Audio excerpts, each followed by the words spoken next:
What's up, everybody? Happy Friday Face-Off. I got Matt and Steph with us here today.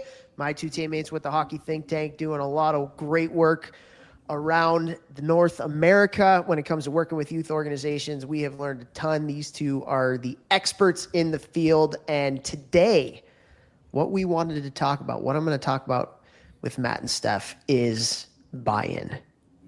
Now, when you talk to hockey directors and you talk to people on boards of hockey clubs, youth hockey clubs, a lot of the time when you ask them what their biggest challenge is, Matt, Steph, what are their biggest challenges?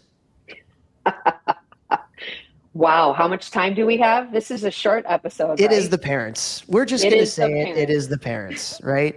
And but with what we have learned, we feel like, you know, you could probably point a finger at some crazy parents. There's no question there are parents for no good reason make life miserable for hockey directors and for leadership in clubs. But what we've also found is if the communication isn't there up front from the club first, and you're not communicating correctly and clearly and upfront and honestly, then it's really hard for the parents to buy into what you have because they don't know what to buy into.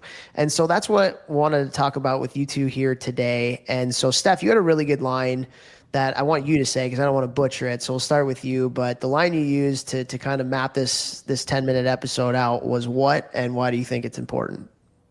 The line I told you was a development philosophy isn't successful because you wrote it down. It's successful when your coaches and your families understand why you're doing things the way you're doing them, whether it's differently from everybody else or differently from the way you used to do it or whatever. And to your point, Toph, it's not just buy-in from the parents. Yes, that's a huge component.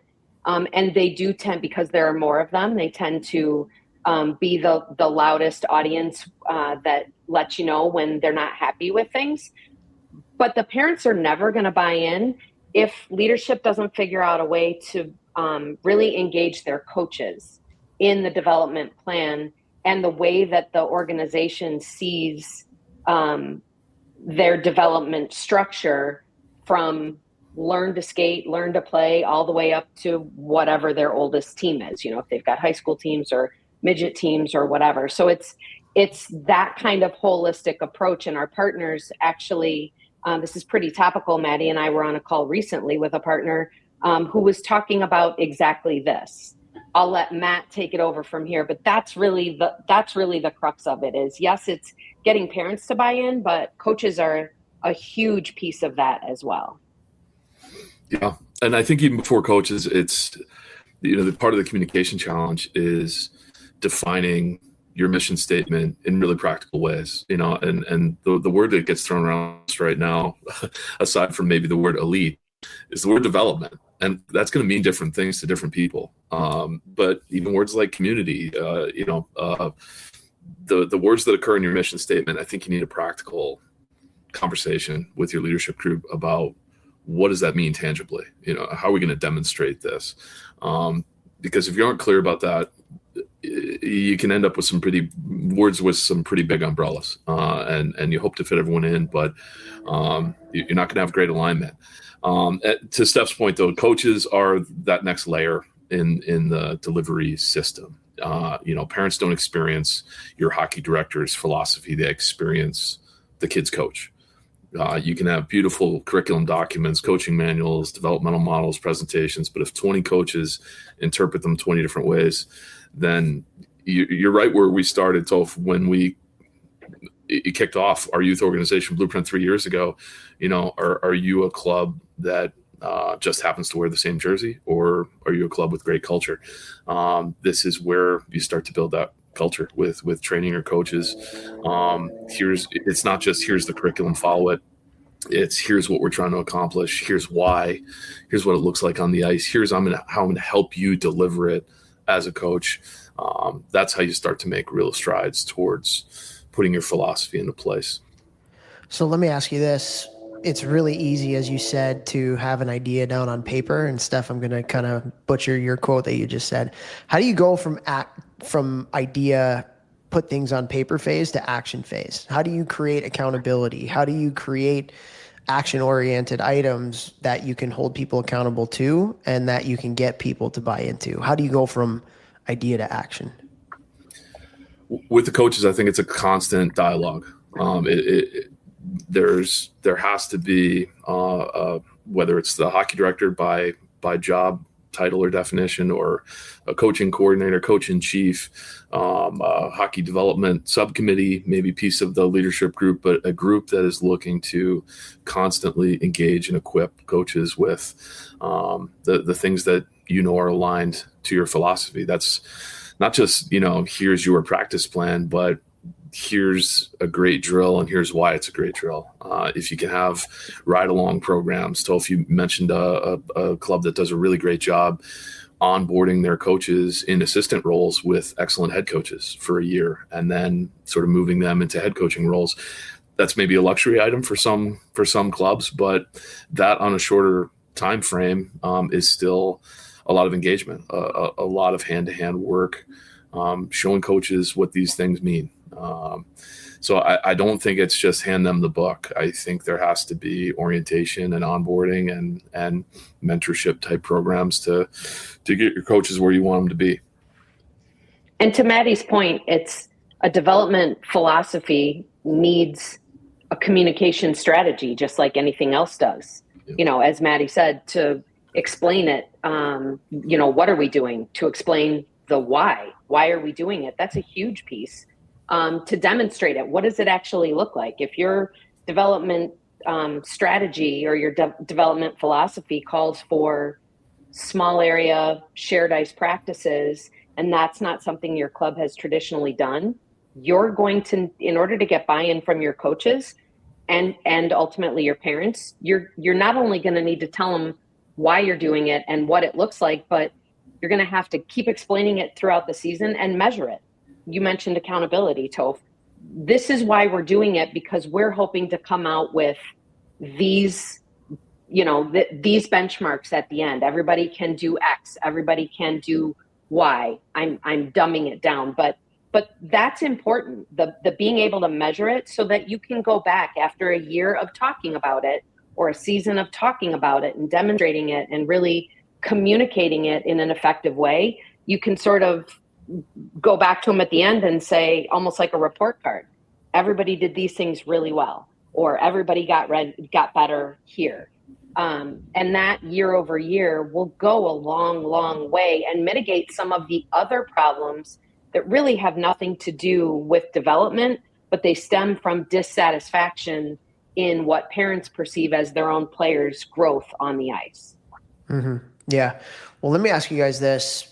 Since communication is such an important thing that's baked into everything that you're talking about, I almost feel like there should be 3 roles within a youth hockey club.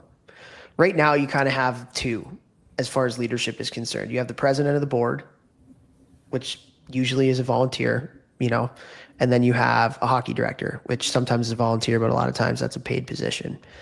I almost feel like you need a third rung in that, and that's the mayor. How much do we talk about a mayor? Somebody that's in the lobby, somebody that has a pulse, because the president and the hockey director have a lot of different responsibilities, and a lot of times when it comes to communication, they're forced to be the communication lever when they have a million other things on their plate that they have to do with all the action items that we're talking about right now, whether it's on the admin side for the president to make sure that all the I's are dotted and T's are crossed and everything runs swimmingly, to the hockey director who's in charge of making coaches and players better and all that kind of stuff. And Maddie, your line, you joke, but it's real. You sign up to be a hockey director with one job description, and then you get there on the first day of the job and you get handed a whole new job description, which is very little hockey and a lot of admin and putting out fires, right? And so when it comes to buy-in, and I love, Steph, what you said, and both of you guys, as far as okay, here's the plan. Here's what we're going to do to take that plan into action. Then we have to evaluate that plan. We got to change it, in the off season, not completely, but we got to alter it and make it better, improve it. And I think a lot of that improving part is the mayor's job. The mayor has to be the one that not only puts out the fires, but has to be proactive in speaking the culture and speaking the development and speaking about all the sayings on the walls that everybody has, about the mission statement, like you said, Maddie, and things like that. I almost feel like that needs to be that role. It's almost like customer service for a corporation. Yeah. Customer service is typically a one-person job, and that's the hockey director, in a lot of different ways when they're not equipped to doing it. It's like all the talk about police, going in and their skill set isn't to provide mental health coverage to people. It's to be a police officer, So a hockey director doesn't necessarily have that skill set to be able to, potentially do that. So should every club have a mayor? You don't have to call it that name, but whatever you want to call it, that is the proactive communication person to seek feedback, to get a pulse. You know what I mean? Like, I think that's a huge part to this equation right now.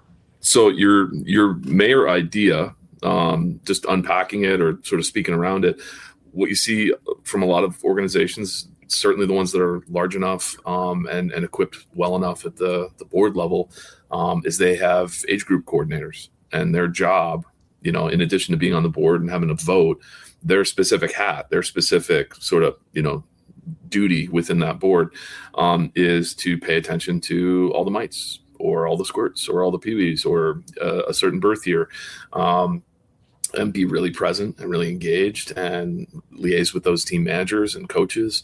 A little bit more on the listening and administrative. And to your point, I think the mayoral role, but to alleviate a little bit of that burden from the hockey director. But I think more inside of your point there is parents are the next tier of buy-in necessary. Sort of harkening back to, the podcast topic here, like parents are allies in this endeavor.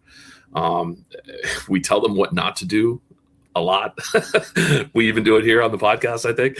But who's engaging with parents to bring them into the developmental system, to show them why they matter, where they can impact things in a really, really positive way, how they can fill the other 23 hours of the day, the car ride home, not undoing some of the great work and great effort that's going on at the rink, and really helping them feel like, that they're another quasi coach in the equation, a one-on-one coach with their kid. We ask them to trust the process. I think we could do a better job of teaching the process. And I know teaching is a bit of a loaded word, right? We don't want them to feel like patronized or like there's some mandatory training going on, but a parent education curriculum in concert with mayoral type roles and personnel, I think can go a really, really long way to advancing the buy-in on your club philosophy.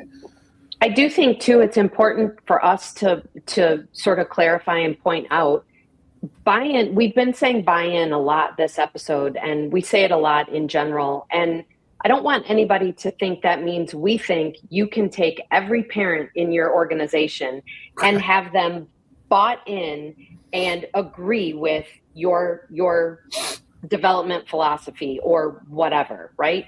It means buy-in doesn't mean everyone agrees. It means that people understand the purpose well enough to trust the process. And that's never going to happen if you don't have what we've talked about in this episode, right? That's what buy-in means. It doesn't mean converting everybody to agree with you. Right. Because that would not be realistic. And that's one thing that we can really try to help walk our partner organizations through as they're embarking on, establishing a development philosophy or changing it or dusting it off of the PDF form and really making it a living thing for their club. Great stuff, guys, as always. All right. Taking a development plan, putting it into action, getting buy-in from the coaches and the parents, everything all in one episode. So good stuff. Reach out if you have any questions, and have a great weekend, everybody.